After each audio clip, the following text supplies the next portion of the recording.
because as we transition to our next topic, which I'd like to do, it's going to be about why women own 3 million more single family, why single women own 3 million more homes than men. And we're going to talk about the different layers of that. But when I was thinking about that topic, I thought about women are consumers, right? And when I was in sales, ever since I was a young person and I would go into a home and speak to two people, I was taught to cater that conversation to the wife, because usually the wife is the decision maker. My mom would say the husband is the head of the house, but the woman is the neck, right? And so women are targeted in advertisements much more than men because we have a tendency to act emotionally, right? And I think that just so thinking as women in a group where we have a lot of women that follow us and may be inspired by our journeys, just think about what, as a human being, if you're trying to understand how to connect with consumers or how to connect with people, the very fundamental thing that we have in common with others is our humanity. And as you're experiencing that scroll and you think about how someone is selling you, so maybe you shouldn't mimic the guy who's selling a bunch of ads on Instagram, and maybe you should just talk to people from a more human place, because nobody wants to constantly be sold. That is one thing that is getting so tiring on every social media platform. Everywhere we exist, we tend to want to monetize it. And that gets really, really old. But then as an entrepreneur, how do you make money? Right.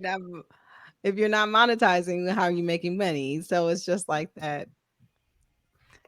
It's a double-edged sword. I feel that. You know what I think is interesting about this is, and I would be interested to hear more data as to why single women own the most homes. But what I can say is that Black women are the biggest spenders, right? They have the most disposable income, the most educated, have the most disposable income. They are the fastest growing demographic of entrepreneurs. They're investing in themselves, in their education, in their businesses, and in their lives. And so when I hear a stat like single women own 3 million more homes in the United States than men, I mean, am I surprised? Absolutely not. Yeah, and I think it goes back to the show we created, The Truth Behind the Headlines, the webinar that I do, because it's a headline and it's catchy and it's exciting. But you know, the truth is that a lot of those women got those houses through maybe a divorce or becoming widowed, right? So those statistics aren't necessarily because women make less than men. There is a wage gap between men and women, right? And not only do women make less than men, but let's say some of these women have children. Their outgoing expenses are higher than men, right? And they're still taking on more home ownership at a higher rate. Well, why is that? Well, there's a couple reasons. I want to hear your opinions, but I'm going to tell you guys, this does come from women being widowed. This does come from divorce situations. And a lot of it also comes from maybe getting to a certain point in your life where you're thinking, hey, you know, I don't think I can wait for the man and the white picket fence and the marriage and the dual income household. I'm going to have to start building this on my own, and maybe in a smaller market or so on and so forth. But even with less income, even with less means, women own 3 million more homes in the United States than men. So Jade, tell us, as a real estate agent, you're in the market. Do more women knock on those doors or men? What are you seeing? Oh, absolutely. Like, I mean, honestly, probably 80% of my clients are women. But I was going to ask you guys, what is it about women over men? Why do you think that home is it? I understand the being a widow. I understand the divorce. But do you think that home ownership is more important to a woman than it is a man? Right? I mean, do you think, this is going to sound so terrible? Of course, I'm not talking about all men. But do you think, let's say, for instance, guys love cars. Do you think it's more important for a man to own a nice car and still live in an apartment because it looks really great and that's what most people see, as opposed I think it's a sense of security that comes along with home ownership that a lot of women want? Just to answer that question, but yeah, I mean, from a numbers perspective, I think we want to nest. We feel safe when we have a home. We want to feel safe. So yeah, I think that's absolutely has a big part to do with it. Yeah. Well, aren't people, I guess, getting married later and at a slower pace than ever before? You know, because I think this is a great point to touch on when you think of kind of independence or hyper independence from women. You know, women have to be so independent that in order to disrupt my life, I just want to broadcast this comment real quick, Michelle. Hey, Michelle, that's my Wire LA, one of my Wire LA chapter leaders. She said, I bought my first house at 28 as a single mom. Nice. 100%. Yeah. My mother, I bought my first home at 31 as a single mom. And so I think that says a lot right? It says a lot. And if people aren't getting married as quickly, you know, women are having to take care of themselves and rely on themselves for stability. And if we are not, if we cannot rely on men in a lot of ways right now, like for right now, to disrupt my peace in any sense of the word, you have to come with something. You cannot just come over here and disrupt my peace, right?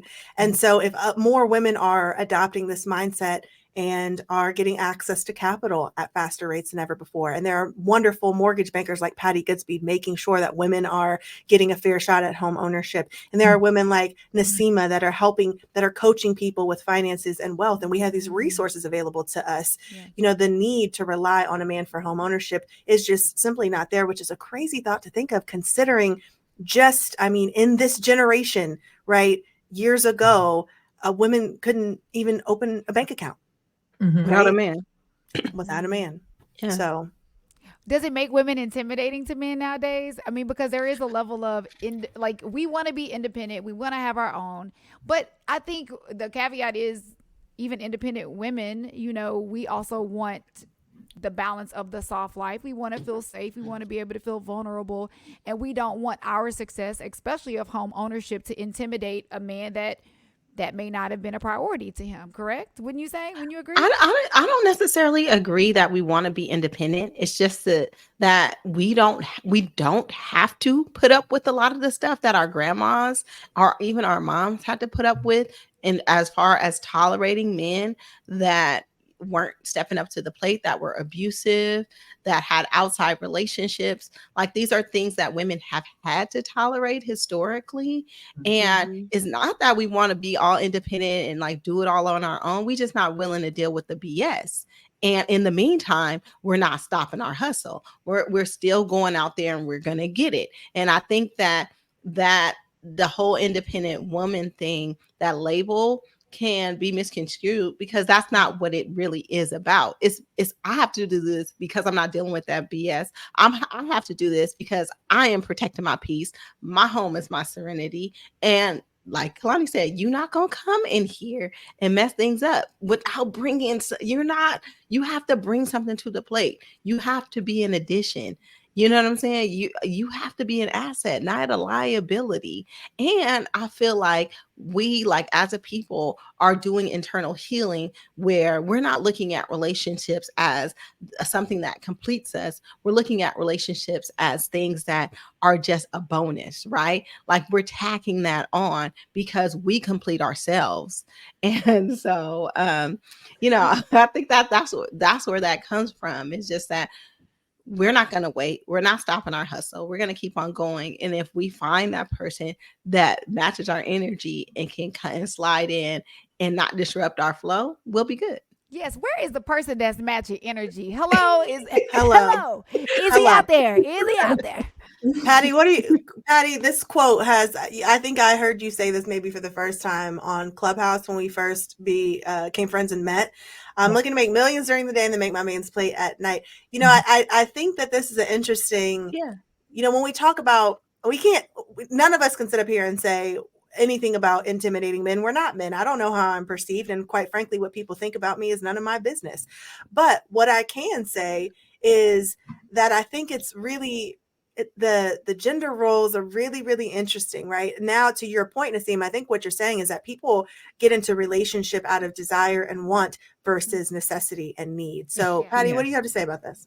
Well, first of all, that made me laugh. So Amir sharing that is, anyone who really knows me knows that is the essence of who I am. I'm when my girls' friends fight with their husbands, I'm always on the husband's side, because there is this, and it does come from my upbringing and my mother, where I really do have this belief of honoring the man, regardless of my financial situation. So the thing is that I really wanted to separate the idea, and Bobby, I see your comment too. I really wanted to separate the idea that women owning more homes than men has anything to do with their desire for a relationship or whether or not they think they need a man.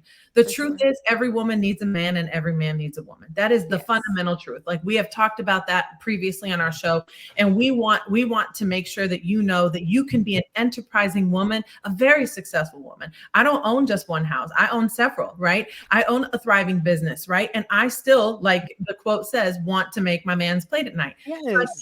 I want that headline to not be perceived in such a way that it's that women have just decided that they're not going to need a man. No, I think women have decided that as they're renting, that it might make a little bit more sense. One of the stories that I read was a young woman, a Black woman in Detroit, and she was looking at an apartment. The landlord who owned the building, who knew her profile, said, "Honey, you would be better off buying. You need to buy."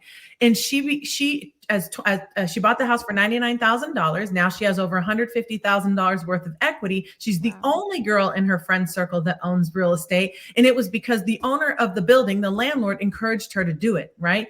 So I think you're absolutely right, Naseema. We have different choices. The women that fought before us so that we can have rights, and we're still working on breaking barriers and closing wage gaps, but we have a lot of opportunity. And when a woman is presented with the option and she has the means to purchase, well, why not? And if that same woman is widowed and the ownership gets transferred to her, well, why not? And if that same woman has raised children for 15 to 20 years in a household and they're going through a divorce and she gets the house, why not? Right. Mhm. So this idea that women have more property than men should be isolated from the topic of whether or not men need women and women need men. I don't think that should be the topic. I think it should be exactly what you said, Naseema. Women have access to more opportunities, and women are very good decision makers. They can make choices to choose ownership over renting because they want to make sound financial decisions and hopefully merge that someday with a great life partner. I want to acknowledge Alicia real fast in the chat. She said, "It's funny, I had a conversation with a friend who's on the dating scene and told me women don't want to be thought of as having to be cared for. They are fine being independent and moving right along." So hopefully, Alicia, you can call your friend back and be like, that's not what they said on That's What She Said. That's not what she said. Nope, that is not That what is she not said. what she said. Absolutely not.